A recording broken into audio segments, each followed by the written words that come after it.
Hello, everybody. Welcome to the Palexpo webinar on art and watches traceability, identities, and importance of provenance. We have the pleasure today to have with us a very extended and at the same time sophisticated list of experts that they are going to be covering issues related to the digital revolution in the watch industry.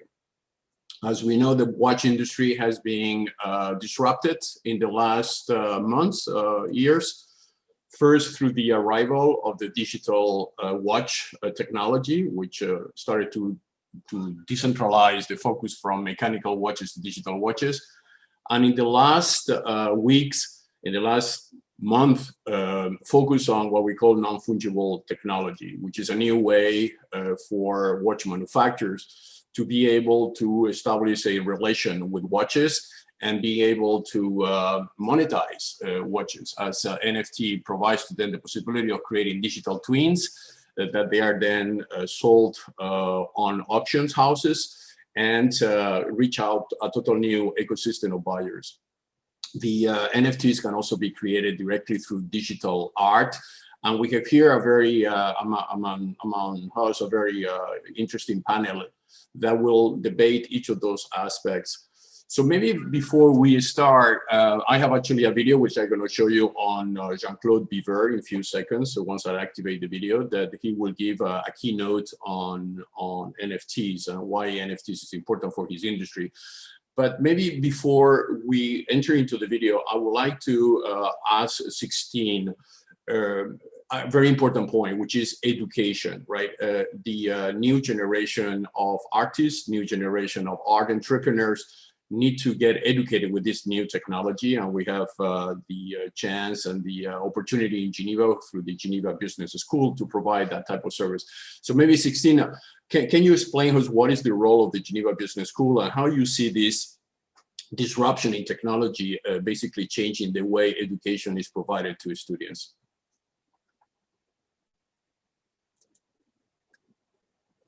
Hello?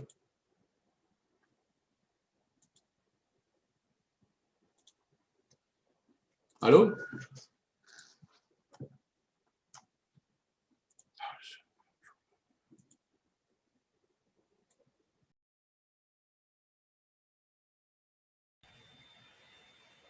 You're muted. We can't hear you, unfortunately.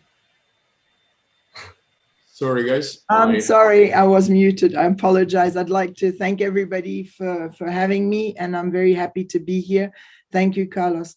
I was just saying that Geneva Business School, which is right next to the United Nations in Geneva, have a program of digital marketing, and of course this hype now. And also the pandemic, I must say, has led us to really enhance our offer. We've also decided to specialize in an MBA, which is specialized in fine art, which will obviously be closely linked to the digital marketing.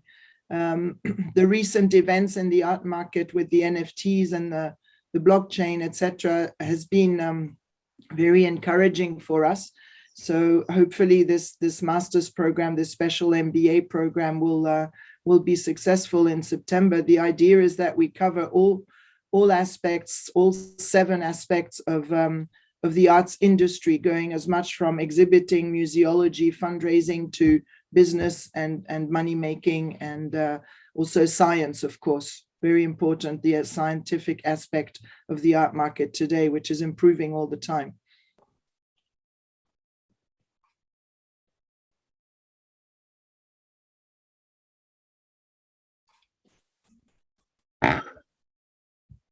Now we 16. Yeah.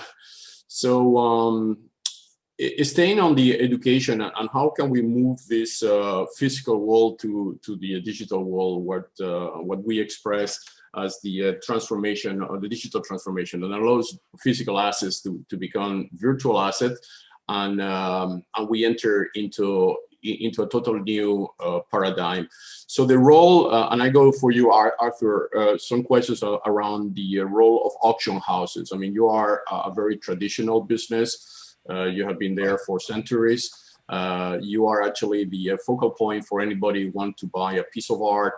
how NFT is changing your way of approaching clients, and how do you expect this NFT revolution to affect, improve, even disrupt the auction business? Yeah, so that's a really big question for me to answer. Maybe I can start, I think, with the importance of provenance, which you mentioned earlier, because I think that that's where there are a lot of parallels between what Philips and traditional auction houses do and what NFTs can offer.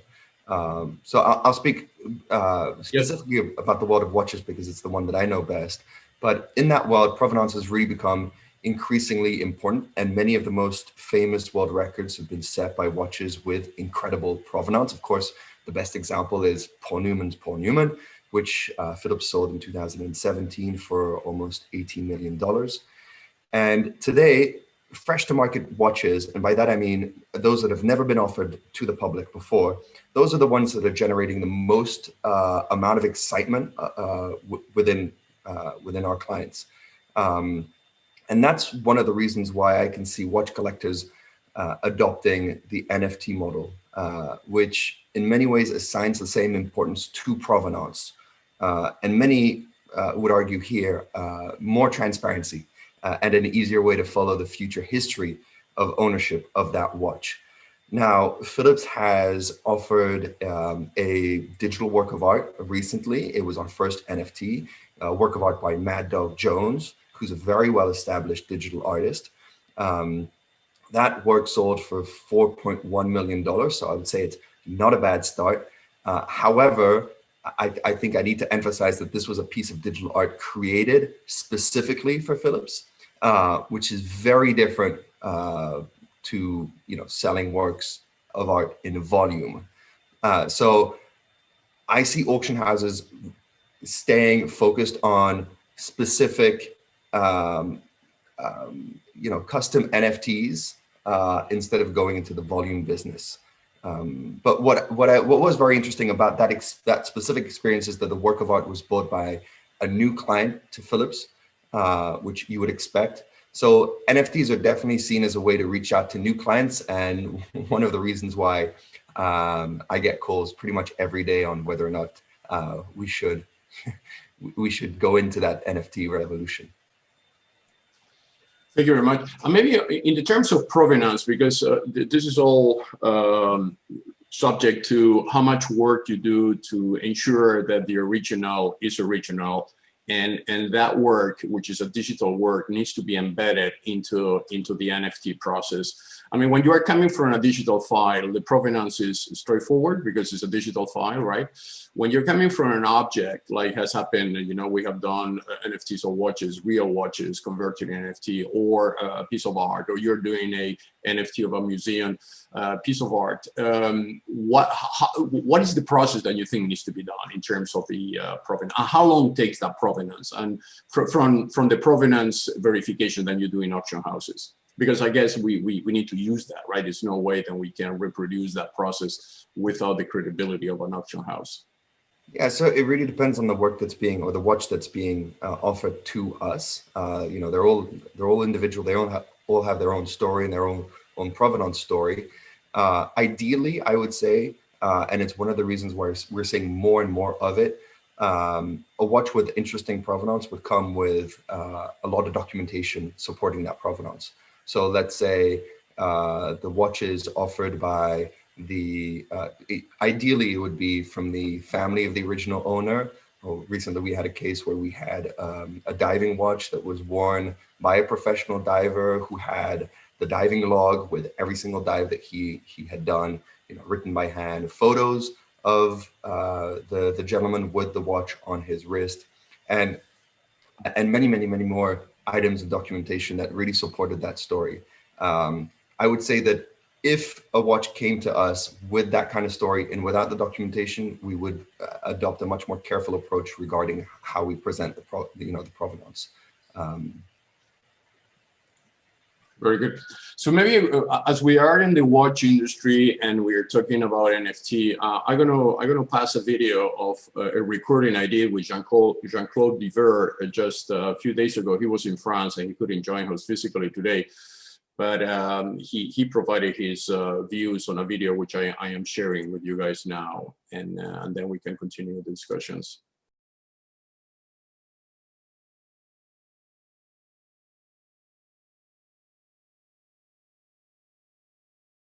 Hello, everybody. So I have the pleasure to have here with us Jean-Claude Biver for the Trust in Innovation Roundtable around NFTs and how the watch industry is evolving with these new technologies. So as you all know, Jean-Claude Biver is a pioneer in the watch industry in Switzerland. He was CEO of LVMH watches, together with some previous assignment with different brands.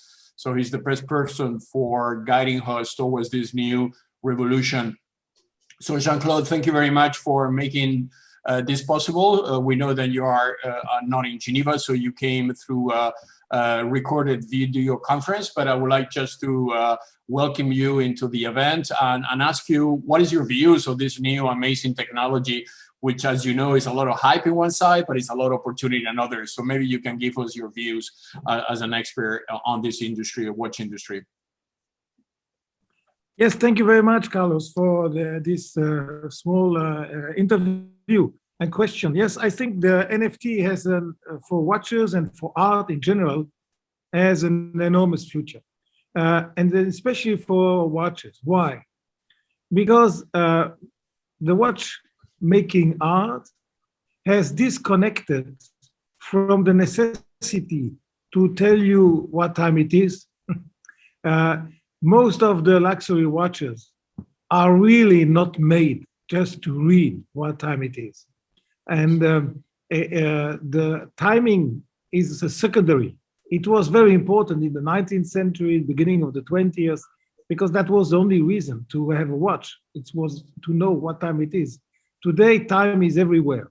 On every railway station, in every airport, on every computer, on every phone, you have on every car, the indication of time is everywhere. So we have learned to disconnect a little bit from the necessity to tell what time it is. We have other elements, and the other elements are so more important. And what are they? They are, for instance, quality, art, tradition, culture, emotion, dreams, beauty, design. All these elements are today much more important than the indication of time.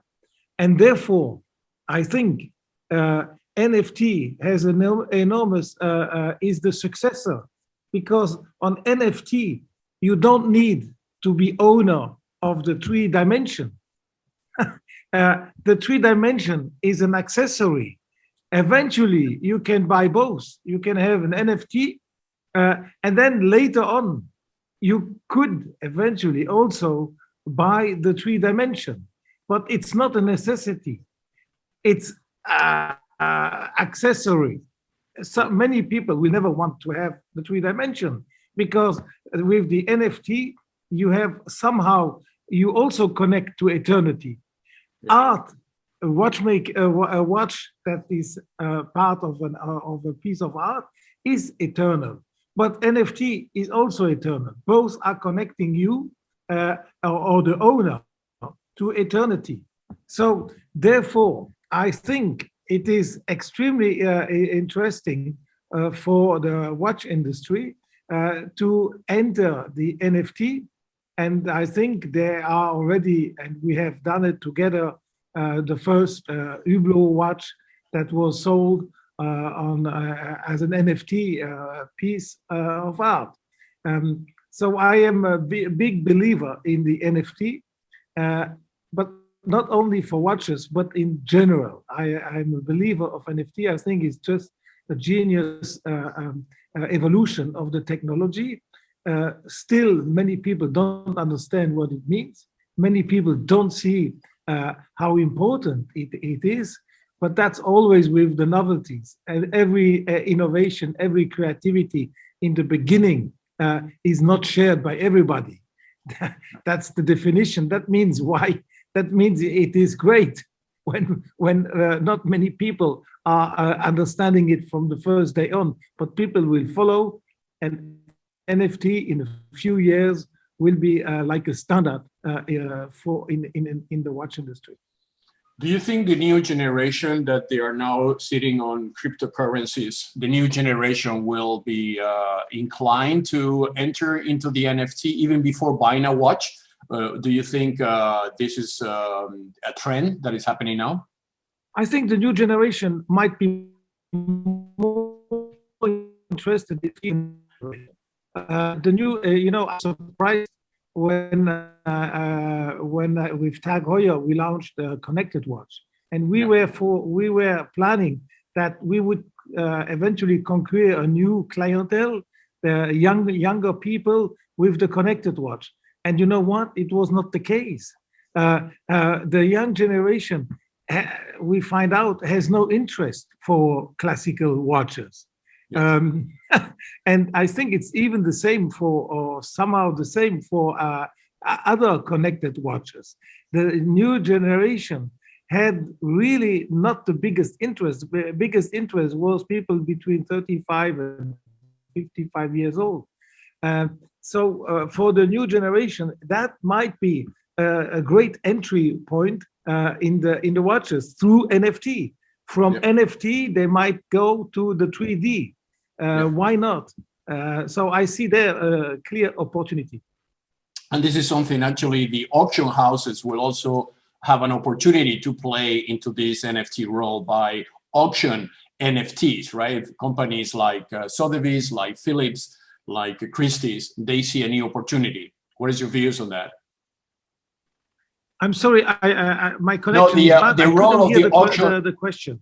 The role of the auction houses like Phillips. Yes. How do you see their role on this NFT? For the auction houses, it's a wonderful tool to promote auctions. Number one, and number two, to promote, of course, NFT. I think it's a perfect match between auction houses and NFT. It's exactly what they would need, and it promotes both. It promotes the auction, and auction has also to be promoted. There is an evolution in the way auction houses are functioning. There is an evolution also of the people. More and more young people are entering into the auction business, and therefore auction houses have to modernize. They have to adapt. And they have to conquer this new generation. And through the NFT, it might be a great way to get into this new clientele. Okay, so thank you very much, Jean-Claude Biver. Your visionary views on NFT will help the industry to accelerate and will also bring the world together, the watch and the digital watch and the digital industry together. Thank you very much for your time, and it was a pleasure to talk to you. Thank you, Carlos. Have a nice meeting. Thank you. Bye-bye. All the best. Okay, so a lot of interesting points there, which I think they are, disruptive. One of them I took note is that, and he's a pioneer on the watch industry. Young people might not necessarily want to buy anymore the 3D. They are happy with the NFT. So, and this is actually happening, the NFT could actually provide a new vector of sales for the watch industry, because they can create it. And this is actually what Jean-Claude is explaining how they can create a design that can be NFT. And then the NFT will have a smart contract that will give the possibility of the person that buys the NFT to, if they wish, when they wish, to get the 3D. So the brand will commit to manufacture the 3D if they buy the NFT. So this is again a new way of approaching. It's also a new investment, because if I buy a watch, I only get a watch. But if I buy a watch and NFT, I can keep the watch and I can sell the NFT. So as a consumer, I get basically double for my price. So maybe some reactions. There has been some points on Biver for auction houses as well. Any of you want to react? Just raise your hand and you react. And if not, I just continue the panel. Masha, you're mute. Yeah. Hi, everyone. Yeah, I would like actually to go a bit back to the provenance question as well. So when I wanted to maybe to expand on that. So when we started in 2013 with Ascribe, and it was the first kind of platform, NFT platform, like we call now, for digital art. And this idea of having owning digital the way you own Bitcoin was very revolutionary at the time.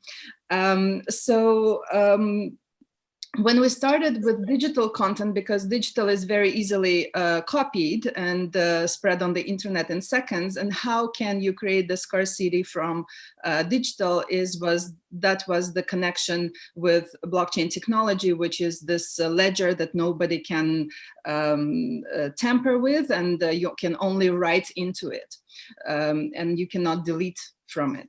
So this idea, when we started, and we had a lot of digital artists using it in order to create this connection, this unbreakable link between the author, the creator of the content, the work, so the link between the creator and its work. So proving this authenticity of the piece, right? And we saw on this platform that a lot of people use it for physical works. And how they use it for physical works is as a record, right? It's something that accompanies your physical creation. We had artists who had physical paintings who said, we're coming out of the school, we want to make sure that our work is having clear provenance into the future, that we have this record of owners that is on the blockchain. Into the future, we want our collectors know the creator to have this work authenticated on this ledger, and that's how we want to pass it, my legacy, into the future. So for me, when I think about NFTs and like this blockchain technology that can have this time of like stamp of ownership, right, on their ledger, and this is extremely powerful. So I think, like Arthur was saying, there is also with the works, with watches or other valuables, there is a lot of documentation, there is a lot of proof of authentication.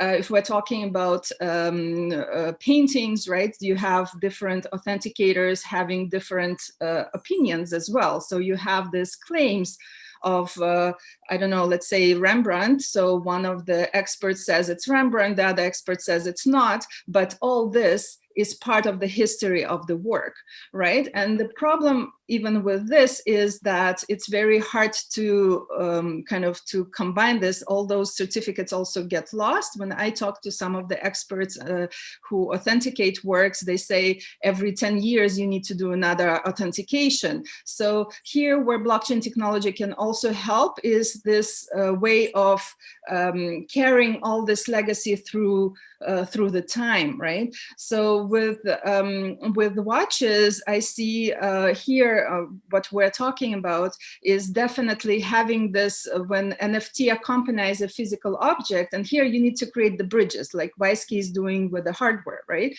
So you need to create those bridges between digital. We are moving towards digital world, right? So everything goes into the digital. That's why we have a lot of people using digital tools, and that's why it's easy for them to buy NFT rather than going to the auction house physically and sitting there and buying and drinking champagne and so on. They just go, they buy what they like, they don't need to spend a lot of time, and that's it, right? So when we're moving towards digital, it's almost like it's accompanying the physical object. So Weisky has the hardware to create this bridge with the physical and digital. Into the future, it's also NFT can be its own artwork in a sense, right? Like this token can represent its own work of art that also maybe accompany this watch, maybe it's a separate work, and so on, right? So there is many possibilities with this technology, and it starts from authentication and going into the future with other things. I think that's it. Here, Masha. Yeah, absolutely. And this is actually how we started to work with Jean-Claude in 2007, when Wysky and Hublot at that time launched the first ever authentication of luxury watches. I mean, we needed, in Switzerland, we produced 25 million luxury watches, but we have 250 million counterfeited. If you go Rolex, you go to China, the chances of seeing one real is actually exponentially higher if you see the fakes. So the question was, how can we protect the Swiss innovation IP by putting something in the watch or outside the watch that is actually 100% traceable back again to the origin of the watch. And this is how everything is started. I mean, once you do that, which is what we call now provenance work, and you embed that provenance into the object itself through a microchip or a digital identity or now in the process of minting the NFT, you solve the first problem, which is this is unique piece. And then when you have a unique piece, the value increases, and both the physical and virtual value of the piece. So maybe if we stay a bit on the watch industry, and by the way, we're going to be conducting this roundtable bilingual because we have a very large Geneva community, and we want to honor the French language. So we're going to switch now to French for a few minutes. You all understand French, and I would like to switch to French with Pierre. Voilà, Pierre, bonjour. Bonjour. On parle, comme tu as suivi la discussion entre nous sur la transformation de l'industrie horlogère. Qu'est-ce qui s'est passé depuis les dernières années? Et on parle de les NFT en étant une possibilité d'expansion de cette industrie d'une façon économique, d'une façon concrète pour la place genevoise. Toi, pendant que tu étais ministre de l'économie, tu as suivi l'évolution de cette place de l'horlogerie à Genève comme un pôle d'excellence mondiale. Comment tu vois l'opportunité? Quels sont les facteurs que tu penses qui sont nécessaires dans la transformation digitale pour que ça puisse vraiment bénéficier l'industrie, surtout l'industrie à Genève? Bonjour à tous et merci de nous avoir rejoints ce matin. Une petite touche francophone, mais on peut continuer ensuite aussi en anglais dans les questions et réponses. La question que pose Carlos Moreira, elle est centrale pour Genève, puisque Genève est la capitale de l'horlogerie. Et en fait, Genève est passée par toutes sortes de crises. Il y a eu l'invention de la montre électronique dans les années 70. Il y a eu évidemment la montre à quartz. Il y a eu plein d'innovations qui auraient pu remettre en cause le business model de la montre horlogère de luxe et de haute précision. Mais en fait, je pense que les NFT, c'est l'aboutissement de ce qui fait l'ADN de l'horlogerie genevoise, c'est-à-dire la rareté. Et c'est ce qu'a dit Macha tout à l'heure. En réalité, le NFT, le passeport numérique de la montre, crée de la rareté dans l'espace numérique et permet au business model horloger genevois de se perpétuer. Et là, peut-être un premier point de désaccord avec Jean-Claude Biver. Si on regarde l'histoire, la création de la valeur ajoutée de l'horlogerie à Genève remonte à Calvin. Calvin était foncièrement opposé au caractère ostentatoire des bijoux et au fait que ça ne servait à rien. Donc, il a incité à l'époque les artisans de Genève à prendre le prétexte de savoir quelle heure il était pour incorporer des pierres précieuses sur des objets qu'on portait et sur des éléments. Mais à la base, et c'est là que je ne suis pas d'accord avec Jean-Claude Biver, l'horlogerie n'a pas été inventée pour donner l'heure. Elle a été inventée, en tout cas à Genève, pour détourner des objets de valeur et faire en sorte de créer de la rareté. Et ça, c'est l'ADN de l'horlogerie genevoise. Et les NFT permettent, donc dans le domaine horloger, de perpétuer cette tradition de rareté. Parce que qu'est-ce qui fait la valeur? Et là, je crois que tout le monde était d'accord. J'ai en particulier entendu ce que disait Arthur tout à l'heure. Qu'est-ce qui fait la valeur d'une montre? C'est évidemment la technicité, la précision, la qualité du savoir-faire, mais c'est aussi son histoire. Et le NFT permet d'incorporer l'histoire complètement dans l'objet. Par exemple, je pense que la première Apple Watch qu'a portée Steve Jobs a une valeur inestimable, quand bien même aujourd'hui c'est un objet préhistorique et alors là on est sûr que ça ne peut plus donner l'heure. Eh bien, aujourd'hui, imaginez qu'on va encapsuler l'histoire de cette montre dans l'objet et la transmettre dans l'espace numérique avec une dimension de rareté liée à sa propriété, c'est, je crois, la véritable nouvelle innovation. Ça représente une valeur extrêmement importante. Puis peut-être le dernier élément à amener à ce stade, qui me semble pertinent, mais tu l'as évoqué, Carlos, c'est que déjà à l'époque de Calvin, le problème se posait, quand on fabrique une montre, d'identifier les différents éléments qui constituent le mouvement, parce que c'est des savoir-faire différents et des métiers différents. Donc la valeur ajoutée de l'irruption de l'horlogerie dans le monde numérique, c'est la véritable capacité d'établir la traçabilité. Et la traçabilité, on le sait pour les générations nouvelles, c'est quelque chose de très important. Quelle est l'origine des produits? Quelle histoire ils racontent? Comment est-ce qu'on peut certifier qu'ils ont véritablement procédé d'une industrie propre? Je pense de ce point de vue-là, le NFT opéré sur l'industrie horlogère amène une valeur ajoutée. Donc, en résumé, on invente chaque année ou chaque siècle selon des méthodes et des gènes ADN qui sont les mêmes. Mais la valeur ajoutée aujourd'hui des NFT, c'est d'augmenter la rareté et l'unicité du produit horloger, et c'est une vraie opportunité pour l'industrie horlogère. Merci beaucoup, Pierre. Ça serait vraiment bien de faire l'NFT des Calvin, de la vision des Calvin, de réduire l'impact extérieur de la montre pour se concentrer sur l'essentiel. D'ailleurs, une question à Sixtine pour toi. Je suis totalement d'accord avec Pierre sur cette vision de l'importance de cette évolution pour Genève. Mais est-ce que Genève elle est prête par rapport les jeunes qui rentrent dans ces marchés à faire face à cette… C'est différent de faire une montre à l'Internet, une montre digitale, que faire une montre physique, on est d'accord. Il faut des artistes, il faut créer les NFT, il faut les développer d'une façon que ce soit vraiment, qui puisse démontrer la valeur. Quelle est ta vision de l'éducation nécessaire à donner pour rendre Genève en plus que simplement engineering compatible, mais aussi artistiquement parlant?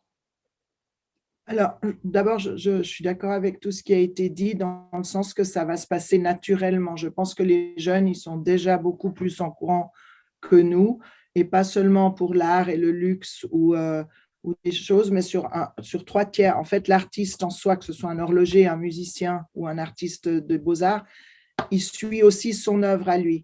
Et même dans la musique, ou bien je crois dans l'art, chaque fois qu'un NFT est revendu, il y a une partie, on peut rentrer dans le NFT un algorithme qui permet à l'artiste original de retoucher une commission ou un kickback à ce moment-là. Moi, je le vois parmi les étudiants, ils sont déjà tous en plein dedans. Il y en a très peu qui portent des montres parce qu'ils ont tous leur téléphone. Ils ont déjà cette habitude-là, c'est un naturel en fait. Et je vois aussi que ça se passe à tous les niveaux. Je veux dire, quand on était petit, on achetait des cartes Panini des footballeurs, on les échangeait dans le préau. Maintenant, on s'achète des cartes de la NBA américaine et on se les échange avec des millions de personnes sur le net. Ça existe déjà. Ils ont déjà leur Hall of Fame virtuel, ils ont déjà leur Super World ou Metaverse, etc. Donc ça, c'est déjà, je pense, accepté parmi les jeunes générations. Et l'école, en fait, va simplement intégrer ça. C'est juste un nouveau format. On est passé du dessin à la photo, à la vidéo. Et là, on passe au digital. Et je pense que Jean-Claude Biver a raison. On va passer au 3D très rapidement aussi dans le virtuel. Donc, je pense que les écoles ont un grand rôle à jouer. C'est aussi, peut-être ça a été un petit peu accéléré avec la pandémie parce qu'on est tous passés en ligne genre du jour au lendemain. Donc, les gens se sont habitués, ce qui a permis aussi aux professeurs de s'habituer et puis peut-être les générations plus âgées. Mais je pense que c'est totalement intégré et ça va faire partie du processus maintenant, quoi. Je veux dire, on ne peut pas l'ignorer. It's too big to fail now, je pense. Absolument. So maybe switching back to English and just going with Fabien and ArtNet. Obviously, you have a huge experience running these processes. You have been doing that for so long. You are very much involved in the technology into the crypto marketplaces, which is where you sell those NFTs. So my first question to you, Fabien, is what is the difference between crypto marketplaces and traditional auction houses like we have been discussing?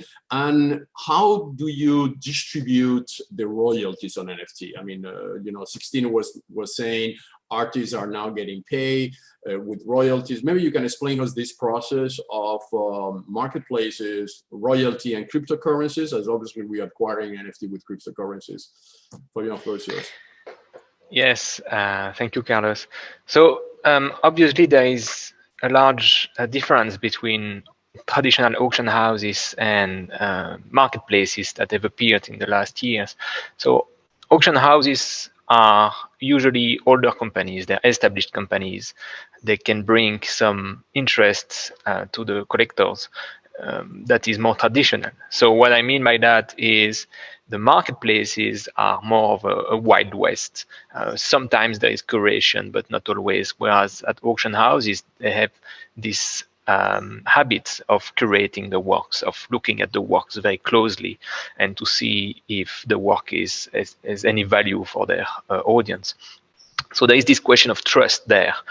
In the art world, which is our focus at ArtNet, the trust is not only about the object, but it's also about the quality of the work. And the idea of auction houses is now to bring a bridge to traditional collectors and bringing them a trust on the object in addition to the trust offered by the blockchain. So there is this expertise in physical assets that auction houses can bring into the world of NFTs.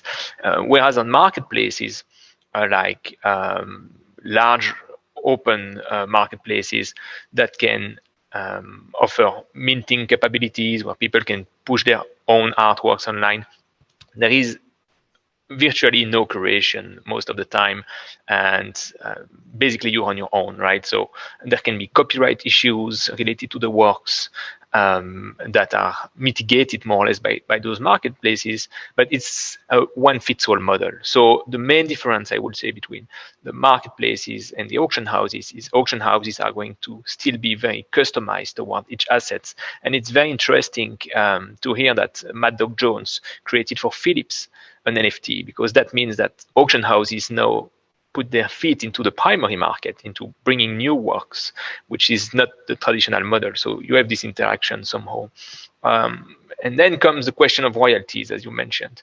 So there are ways technologically it could be possible to have royalties embedded into smart contracts, into the smart contract creating the NFTs. It's not standardized. So what happens for the moment is marketplaces, online marketplaces, auction houses, offer royalties to creators only on their platform. And I think that's an important nuance to bring, is that once you leave the platform, which is totally possible because it lives on a blockchain, so it's platform independent, the royalties may disappear. And so the question of royalties is really very important for creators, be it watches or art or visual art. And it's not clear what the future looks like when it comes to royalties. Some people advocate in the Ethereum consensus team to have more transfer-based system where you will have a fixed fee versus a percentage. So the idea of royalty as we know it is poised to evolve through time, and those are open questions that are absolutely fascinating to work on. Thank you, Fabian. And if we consider an NFT a cryptocurrency of the future, basically, it will gain value as those objects will become unique and they are minted on the blockchain eternally. What will be the relation between that value and the fluctuation of the cryptocurrency market? I mean, but bottom line, if I pay $1 million for a Picasso NFT and I pay with Bitcoin and then Bitcoin goes down 50%, then I lose $500,000. So how that will be regulated? In ArtNet, one of the things you do also is looking into the price fluctuation of art. So how this will change what you're already doing in traditional art? Yes, that's an excellent question. So usually art is traded in US dollars, and people tend to think in US dollar terms. And we see a high correlation between the price of NFTs and the price of cryptocurrencies with respect to dollars. But we believe that the main reason for that trend is that for the moment, people who were early entrants in the cryptocurrency markets also have the means to push the prices. So the parallel I would do when it comes to Ethereum and Bitcoin transactions on NFTs is the same as the Japanese bubble on Impressionist art at the end of the 80s. And if you look at this market, it looks like Van Gogh and Pissarro went through the roof in US dollars. But if you look at the market in yens, it did not move that much. It's just that the yen was really appreciating really fast against the US dollars. And I think we see the same phenomenon with NFTs for the moment in the art market. That is, if I had 2 Ethers 5 years ago and 2 Ethers now, I have a multiple factor of my wealth in Ethers versus US dollars, but I still have 2 Ethers. So I don't mind spending them. And it looks like a high price in US dollars. But for many crypto traders, they already think in cryptocurrency. So they don't see such large swings in price as we see in US dollars. So that's there is and there will be this correlation. So what we expect is when more traditional players come into the market and buy and think in US dollars, prices may stabilize in US dollars as well because of this dynamic. Absolutely, absolutely. And maybe because maybe if we can stay a few seconds on cryptocurrencies, because I think it is another major asset for Switzerland, Geneva. Pierre, tu as participé l'année passée dans l'avenue des Libras à Genève avec ce projet magnifique de créer une crypto-monnaie. Comment tu vois la position vraiment de la Suisse par rapport à la possibilité d'utiliser la Suisse comme un centre mondial de la crypto-monnaie? Qu'est-ce qui nous manque? Quelles sont les leçons qu'on a pu tirer du départ des Libras, parce qu'ils sont partis, ils sont retournés aux États-Unis, car ayant une place financière cryptographique forte va permettre d'avoir aussi une place NFT forte. Une chose va avec l'autre. Quelle est ta vision là-dedans? Bon, l'expérience Libra est intéressante parce que lorsqu'on parle de cryptocurrencies, on parle de plusieurs choses à la fois. Il faut bien définir ce que l'on veut cibler. Entre le début du projet Libra et le projet qui s'est appelé ensuite Diem, qui a maintenant redéménagé de l'autre côté de l'Atlantique, on a senti d'abord tout le poids des banques centrales, des gouvernements qui voyaient d'un mauvais œil le développement de ce projet. Alors, pour répondre à la question, je pense que la Suisse est un bon bac à sable, notamment dans le domaine financier. D'une part, parce qu'on a une législation qui est plutôt favorable. Il faut souligner ici l'avancée qu'a représenté le vote l'année passée de la loi dans le domaine de la blockchain au niveau fédéral. On a aussi des autorités, en tout cas au niveau de la FINMA financière, qui sont plutôt ouvertes, et c'est ce que les concepteurs du projet Libra ont retenu comme élément de conditions cadres favorables. Mais ensuite, on a une capacité au niveau politique qui est faible quant à la faculté de suivre ce genre de projet et d'oser, de faire le pas, de passer l'épaule. La place financière suisse, par exemple, est plutôt timide. Elle suit évidemment ce qui se fait, mais précisément le problème, c'est qu'elle suit et elle n'est pas forcément en avance. Alors, on a quelques beaux contre-exemples. Prenons celui de Taurus, qui je crois est un des partenaires de ce Trust in Innovation Summit, qui va s'exprimer, je crois, dans d'autres tables rondes ensuite, qui démontre qu'on peut se montrer assez innovant, mais qu'ensuite, lorsqu'il faut convaincre les acteurs majeurs de la place de suivre et de faire confiance et d'innover, c'est plus compliqué. Donc, en résumé, un bon terreau, un espace qui est plutôt propice, une législation s'agissant de la blockchain et donc de ses dérivés comme les cryptocurrencies, qui est plutôt favorable, mais encore peut-être une timidité politique, le fait de se demander est-ce que finalement ça va être bien perçu par les banques centrales, est-ce que les juridictions américaines vont tolérer qu'on essaye. On a vu toute la bagarre qu'il y avait au moment de l'annonce de Libra, et ça c'est peut-être l'élément qui retient encore un peu trop. Enfin, merci beaucoup. Restons peut-être dans la partie législative et la loi. Et Sébastien, toi, tu es un avocat spécialisé dans la loi digitale et je pense que tu as énormément de travail avec les NFT actuellement car il n'y a pas vraiment une définition claire de la loi. Par exemple, si je copie les NFT, si je utilise les NFT sans l'autorisation de la marque, je fais les NFT de ma voiture sans demander à la marque est-ce que je peux le faire.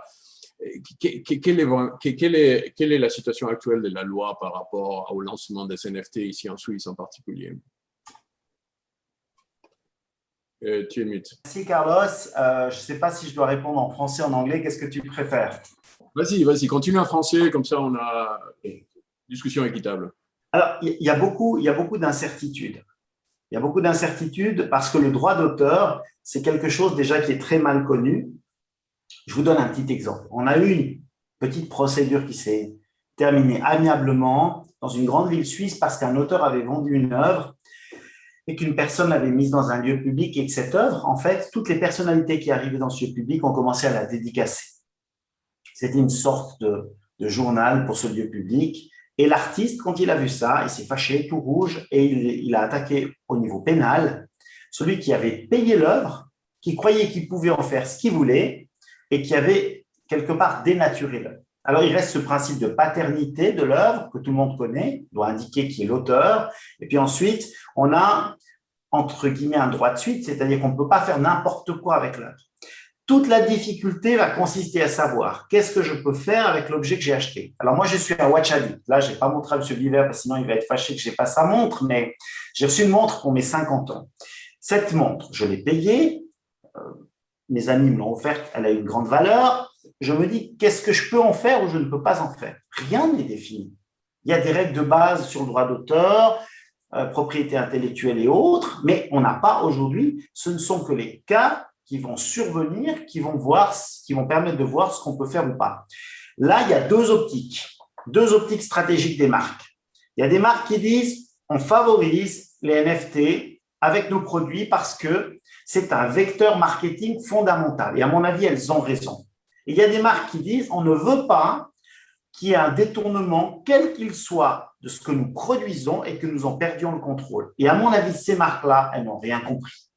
Parce que la deuxième vie d'un article de luxe, que ce soit un tableau ou que ce soit une montre, elle est intimement liée déjà à la possibilité de démontrer le caractère original de l'œuvre, le suivi de la vie de l'œuvre, et puis surtout, c'est un vecteur marketing gratuit pour la marque. C'est-à-dire que ces ambassadeurs qui sont ses clients multiplient, comme on multiplierait les publications sur une page Instagram des montres que je possède ou que mes amis possèdent, multiplie donc les références à la marque qui grandit, qui acquiert encore une notoriété supérieure, qui devient en droit une marque de haute renommée. Alors vous me direz que pour une marque comme Rolex, ça ne fait pas vraiment de sens puisqu'en réalité, cette marque-là, elle a déjà une haute renommée. Ça peut faire du sens plus pour des petites marques qui auront une opportunité de grandir dans la connaissance des gens de leur existence. Et ces marques-là, à mon avis, elles devraient investir massivement. Je vous donne un deuxième exemple. À une certaine période de ma vie, j'ai acheté un Banksy. J'adore Banksy, je suis un fan absolu de Banksy.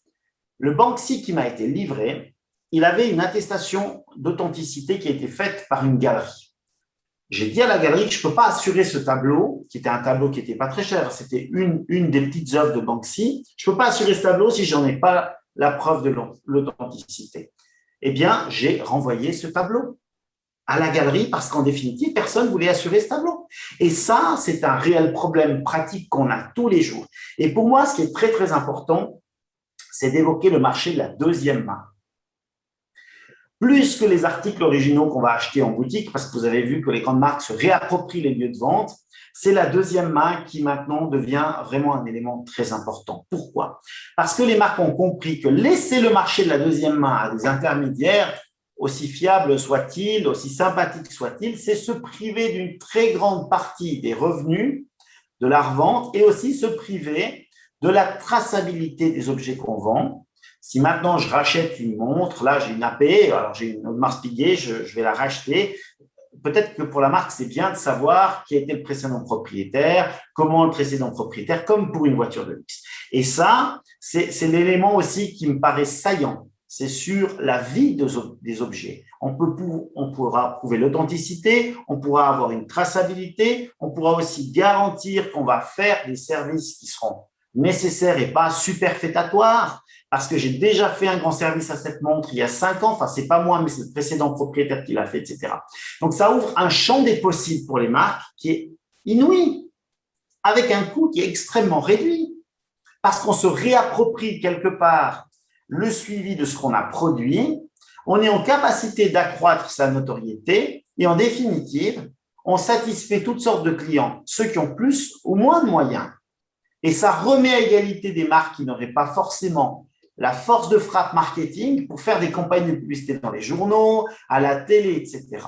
Et vous voyez, de ce point de vue-là, je pense que l'opportunité qui s'offre de manière équitable à tout le monde, elle va faire émerger des marques qui ont qualitativement des produits. Nous, on est suisse, on sait par exemple qu'une marque de montre, à l'intérieur de la montre, qui a un produit d'une très très grande qualité, mais ce n'est pas forcément celui qui est le plus souvent acheté.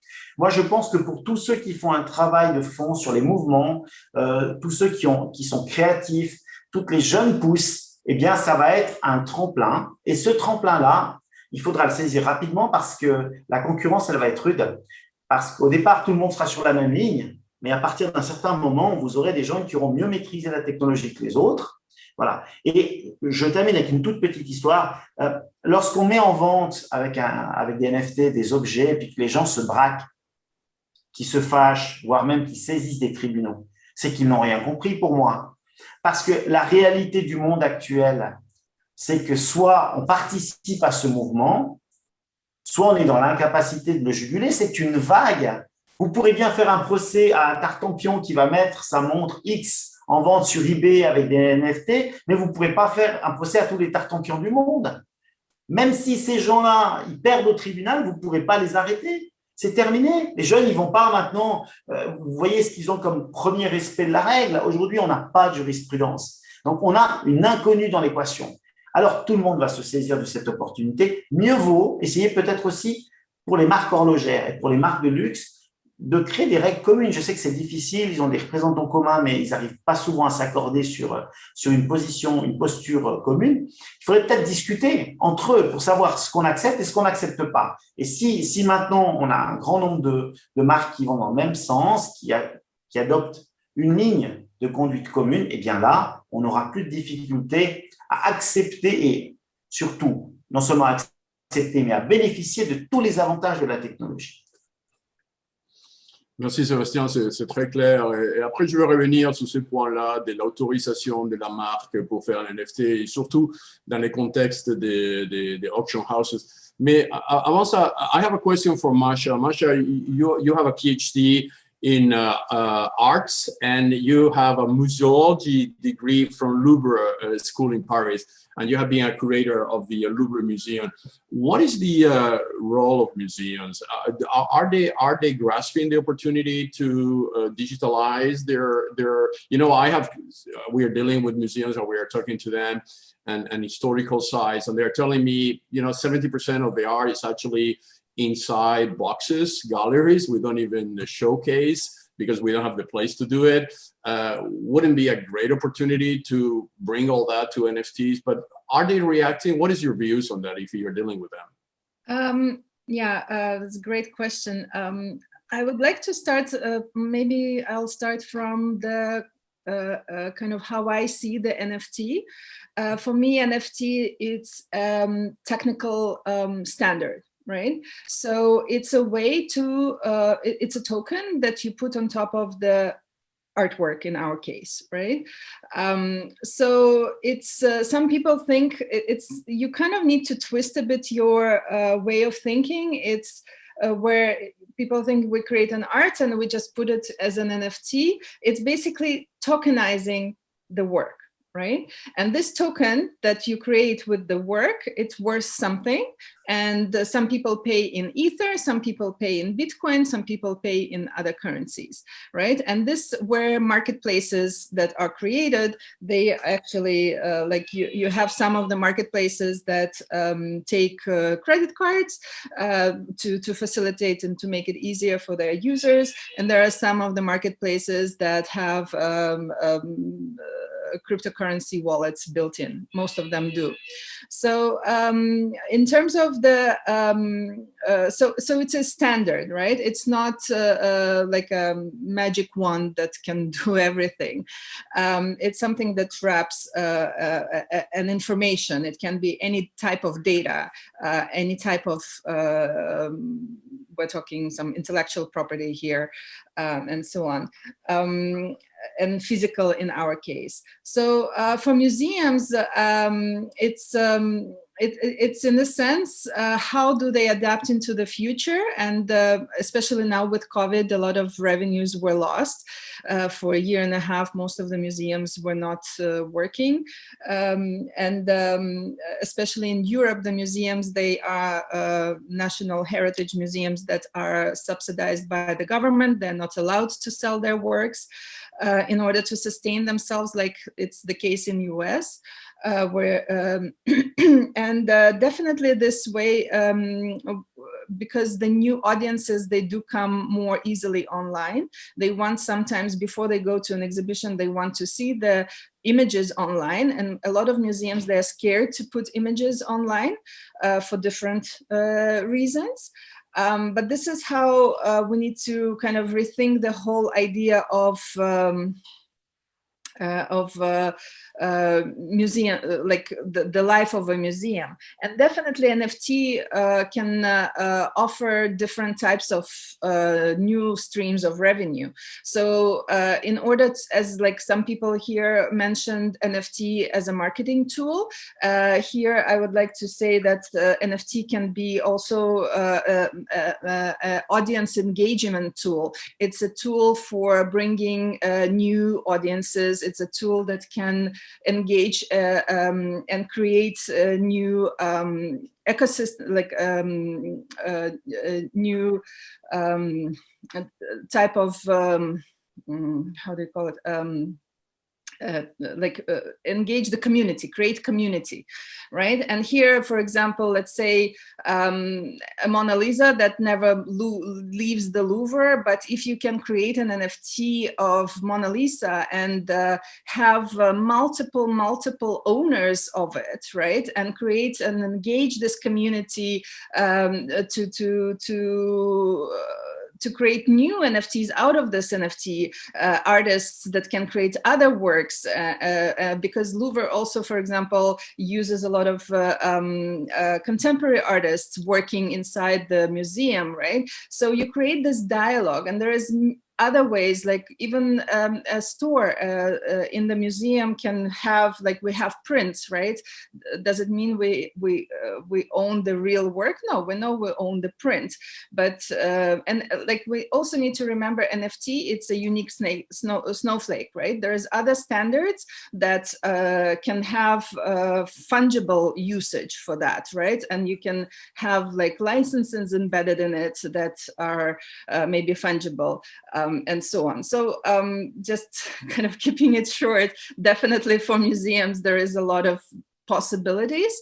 Engaging contemporary digital artists with their collection, engaging the audience and creating new communities, just pure digital like way of having a store online by creating NFTs and having this ability for people to buy digital prints, not physical, but digital, that can be canvases for their digital screens and so on.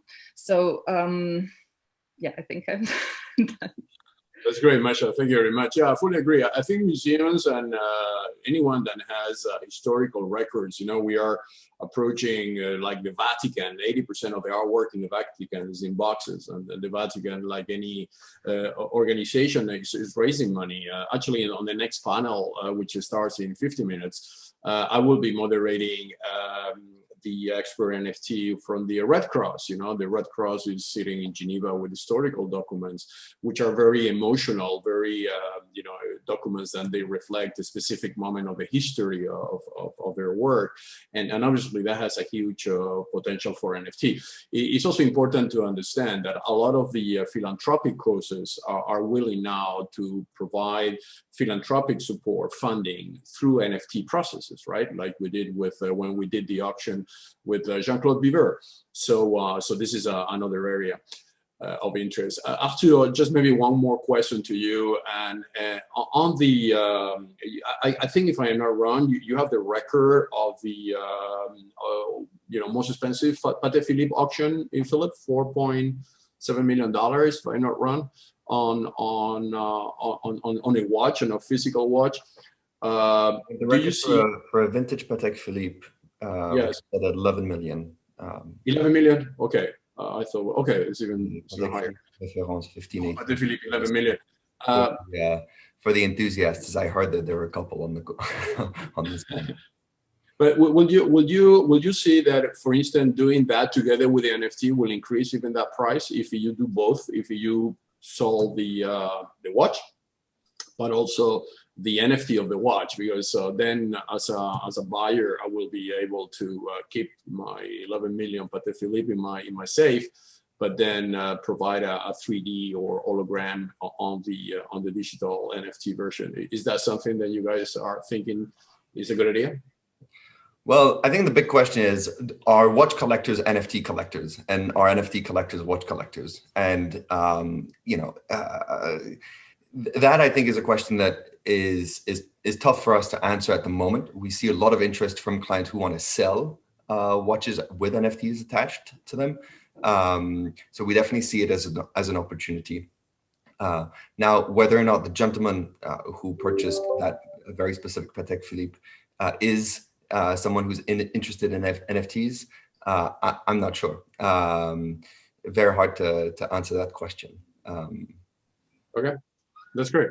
It's an evolutionary process. Fabian, from your views on ArtNet, what is the trend? What is the most exciting projects that you guys are processing on NFT without disclosing? Yeah, well, yes, we are coming with NFT sales soon, so we've communicated about that, and I've seen that one person in the audience has a very relevant question, which is what happens to NFT and its value when the final digital asset, which NFT is certifying, is updated, moved, or deleted? And I think that's a key question, and the kind of things on which we're working is that it's great to have an NFT backing a digital asset, but then you have a digital asset somewhere, and this digital asset is not necessarily on the blockchain. It can live elsewhere.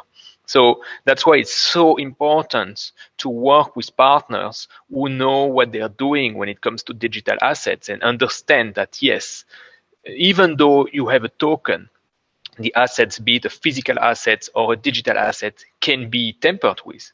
So there are ways to avoid that. And it's very, very important to work with the right people to know, okay, how can we avoid any bad scenarios? What can be wrong that can happen to the digital asset? And that's the kind of things we are looking at ArtNet.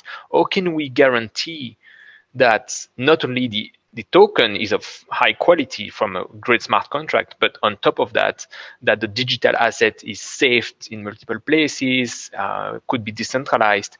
And this is a very, very important question that people need to know, that when they buy NFTs, there are different qualities in the underlying assets. And I know that WiseKey is working on that as well, in terms of guaranteeing in the physical realm the quality of the link between the NFT and the assets. And so it all comes down to which smart contract are you working with, and if you're not technical, who are you working with to make sure that nothing bad happens to your assets at the end of the day.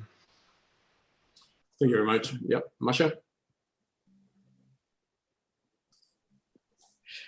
Yeah, just to add to that, that's a very good question. I agree. And when we're talking about physical, I think WiseKey has that this physical bridge, right, with the chips that are embedded in the physical objects, and you connect it to the NFT, and then if the physical object is moderated or the history, there is still this connection.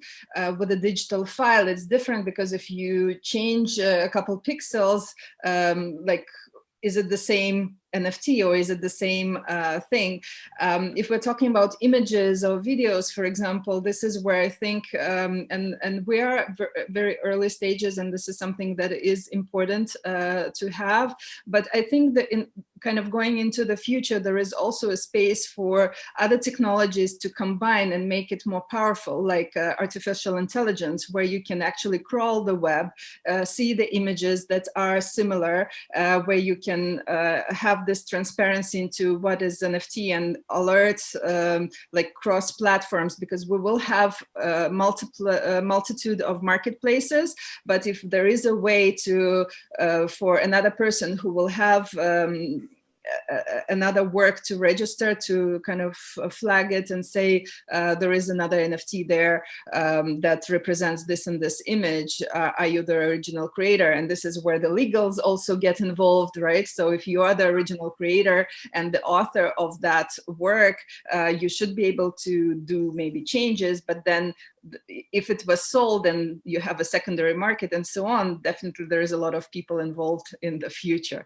So it's a very important question, and I think we definitely need to think about it, and there are some solutions I think that are on the way. So yeah, 16, maybe 2 minutes, because I have to jump to the other round table, but please, you're mute. Clear that I think what's interesting to see is that when you own a work of art or something, you want to keep it in the future, and you don't want to lose it. And there is a collector in Dubai who's buying NFTs right now in digital art in a big way, like with hundreds of thousands of dollars. And I saw him in a documentary, and he said, I hope that my grandchildren get to see this, and I hope that they'll be proud of their granddad to be the first one to have done this. And that's where I think the future lies, is that people believe in it so much, and they see it, like Patek Philippe says, we're a keeper of time, and that's exactly what's happening. And I think it's important to see that there's this whole new generation, but also older generation that are accepting this concept and will carry it forth. It'll be the market that will do the value at the end of the day, just like it is today, in fact, and probably was in the past. So things haven't really changed. It's just a support. Yep. So yeah, absolutely. And I think this is the spirit of this roundtable, but also the cooperation that WISeKey has individually and collectively with you guys, as we need multi-stakeholders to approach this problem. This is not only a technology problem, it is a marketing opportunity, it's a education opportunity, it's a legal opportunity, it's a political opportunity, it's an economic opportunity, and all the things needs to get together, because basically we are redesigning with NFT the third generation of the internet. That's what it's all about, right? I mean, blockchain, digital identities, possibility of minting, provenance, all the things that the current internet doesn't do. And if we manage to do it, NFT is going to be the activator. It's going to unleash a new potential on the internet. It will become more safe, more transactional. It will become more, as you say, Masha, interrelating between AI, blockchain, and other assets. And it's going to be much more efficient and more secure as well. And we, as a cybersecurity IoT company, this is our top priority. So I have to leave because I am moderating a roundtable, which, by the way, is going to continue discussing, but more now deep diving in the technology itself with Ocean Protocol and WISeKey and a few other experts. So I recommend you guys to join. It's going to start in 7 minutes. And then... May I just say something very, very brief? I promise I'll keep it. I took note of Masha's description of the auction experience earlier, describing it with the champagne moment, etc. Unfortunately, we haven't been able to host an auction with a live audience, so no champagne has been opened in a while. However, I can assure you that it has all over the world, as people are drinking beer in their living room while watching the sales and participating. But the auction houses, at least at Philips, the experience is not as intimidating as that. I personally hated that experience when I covered the auction scene as a journalist. So I would like to extend an invitation to everyone on the panel and listening to the next Philips sale, because it really is something a little bit more casual and where we basically just talk a lot about watches and share our passion of watches. So yeah. We'd love to go. Thank you very much.